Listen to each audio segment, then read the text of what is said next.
Hello everyone, this is Matt here with Matt and Steve SC. Steve, of course, gone for this session, unfortunately. I am solo casting. Damn that mole trap being in San Diego and actually socializing instead of helping cast games. That's okay, I'll get him on here one of these days. Anyways, we have Jaedong versus ZerO, my most anticipated of these four games. Why? Because ZerO has been on a tear lately. The infested Zerg, which is what I'm going to start calling him because he has gone infested Terrans twice, or wait, 2 or 3 times now. Whoops, sorry about the mouse there. And on Outsider, on Holy World, he's gone infested, and man, he's just impressive. Coming through 3-0ing his last group, alright, in the round of 16. That was beating Bisu, and then beating Hwasun beating Gogo, Bisu, and Hwasun. So here's the thing.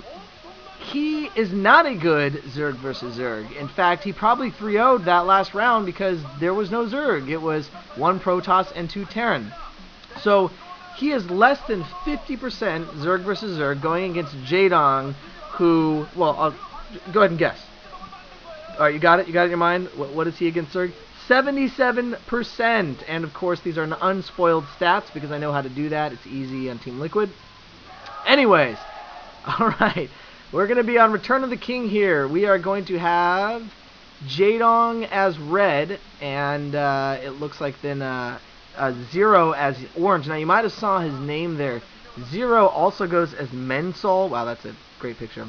Mensol, which I remember seeing on GOM TV, and they're saying it kind of sounds like some sort of drug, which I think is kind of funny. I don't know why I think ZerO is kind of cool. Mensol, not too cool. Sounds like something you would put on your feet or possibly nether regions for certain outbreaks. Okay, we are going to see both players scouting to their cross position. So wrong direction, although no, I'm sorry. It looks like Jaedong is going to go to the same place as ZerO. So, Queen. Yes, I never quite understand that with the signs where there's one word in English. Although I have to let you guys know that most countries, all right, looks like we're going to see a well, I can't say specifically. I'm assuming we're going to see like a 12 pool, but either way, or an over pool coming out. We do have an overlord being made, so far mirror matchup. But most other countries know English, or they know some English. They're required to learn it in school. So, it's interesting to see how you have the, the Korean and English as well. All right, we are going to see a 12-something here. I'm, again, assuming a 12 pool. Granted, this is Return of the King. It is a bigger map, so you could be safe going with a 12 hatch. You can be safe doing that. Okay, I'm sorry. All right, here's the deviation. Jaedong going for the 12 hatch. ZerO going for the 12 pool. Now here's why I think going a 12 hatch is a little bit smarter on this map. There is a distance. Now granted, there's a fairly straight path over some plateaus to get your opponent. But these players are not cross positions from each other. Actually, excuse me, they're not cross positions. So I guess maybe Jaedong could be at a disadvantage here because he is going for I have no idea what that says. He's going for a 12 hatch here. So Jaedong could be a little bit in trouble because of this, because there is less of time to reinforce as far as that goes. And we are going to see Lings immediately starting up here. But we'll see. I mean, generally, unless it's a 3-player map, there's enough time for the player that actually expanded to get his Lings out in time. And we all know, we have seen Jaedong make it out of such crazy situations where he was outnumbered with Lings, where he had almost nothing left, and I don't know what people are laughing at. I don't know if you guys can hear that or not,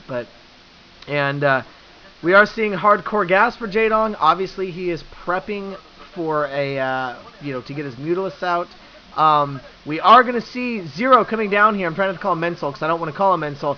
ZerO's going to come down with the Lings. Now, the Lings are going to be out just in time for Jaedong. And again, unless, and this is the key, we see this happen so many times where the attacking player cannot take out the hatchery. And I think that is key in this kind of build. And we don't see that's going to happen here. Although, once again, Jaedong. Look at that. Jaedong locking in ZerO into his own expansion here. ZerO with only 6 lanes trying to escape, losing 2 of them. Jaedong playing like a freaking pimp here. 2 other lanes coming in. So once again, and this is Jaedong being awesome. This is Jaedong being Jaedong. Now ZerO is not going to be able to snipe the hatchery because Jaedong already has the ling advantage because he has the hatchery advantage. And at this point, it does look like ZerO is going to try to go for a hatchery late, but can he defend this from lings from Jaedong? I don't think so. And I feel like, God, this is such a strong move from Jaedong. He has twice as many lings as ZerO has here, and I don't know if ZerO is going to be able to hold this off. Jaedong is so freaking good. He does have the second hatchery up, so obviously ZerO went for it late. And we're going to see an attack coming in here. Jaedong, look at the intensity, man. That dude is a freaking beast. Bringing the probes to try to help out here. Jaedong almost with the advantage, but reinforcements coming in from ZerO, and this is going to be so close. Jaedong with the advantage of 3 or 4 Zerglings. Oh my gosh, and you can see the look of dismay on ZerO. Jaedong bringing up more Zerglings, going to try to take out the hatchery. ZerO is trying to make more lings right now. Jaedong surrounding the lings and ZerO managing to escape and trying to build his lings up.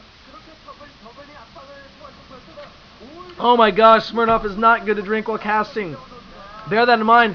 Jaedong is going to take down this hatchery, and that can only mean GG for ZerO. There's a reason ZerO is at less than 50%. It sucks because, damn, he is a good player. He is so good against other races, but he cannot handle a Zerg opponent like Jaedong. Effort couldn't even handle a Zerg opponent like Jaedong. And the Sunken Colony is out, but the Sunken Colony is going to go down. No!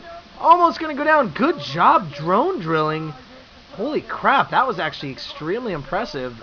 So, never mind so far, although obviously Jaedong at this point could keep building units. Which is possibly what he's going to do. Yeah, there's even getting the larva.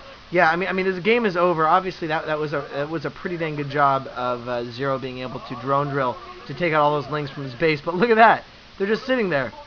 Once the Mutalisks pop for Jaedong, game is over. I mean, Spire is obviously up, and a couple Mutalisks are going to be getting made, but there's just not enough that ZerO has to defend this off, other than, you know, one badly beaten Sunken Colony. Notice as well, though, that Jaedong doesn't have as many drones because he's been focusing so much on building units, and obviously at this point he has to get up the ramp, although, excuse me, it doesn't look like ZerO is going to actually try to block off his ramp at all.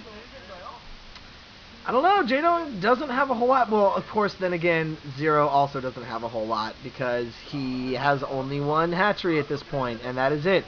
Jaedong with some of the best Mutalisk versus Scourge micro in the business. Probably going to be able to take out these Scourge, and that's it. GG. Jaedong. Wow. Wow, that's all I have to say, man. Okay, you know, here's the thing. It was a build order win, but ZerO also didn't micro very well. And he went on the attack, saw the second hatchery there, and didn't get out in time, and, you know, lost a lot of lings. It's too bad for ZerO. I mean, I really hope to see ZerO at least make it to the the semifinals.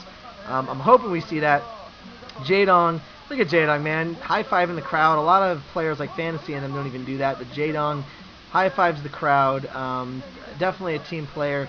ZerO has a lot to think about here. He is down 1 now. Granted, he 3-0'd the last round, so as long as, if this is a round robin, and please somebody tell me if it is, that means he has to beat the next Zerg. It's really on him to beat the next Zerg.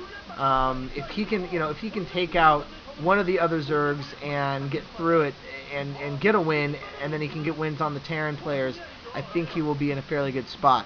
So, but if he is just playing Jaedong, and if that's how this works, then I think he is in trouble, and I think he is feeling that right now. Again, guys, thanks for subscribing. Thanks for your comments. Please don't be too hard on me. Again, I'm just doing this to try to get it out to you guys. Hopefully I did an okay job with the commentary, and we'll definitely be trying to get the OSL games. Again, if Steve can't do it, I'll certainly do it, and maybe try to get Moltrap in to do a dual cast here if Steve can't. And we're going to try to bring you all the MSL games, then after that move on to something else, and it should be fun. Thanks a lot, guys. Have a great week. Look at that player. Look at those purple glasses. Purple glasses.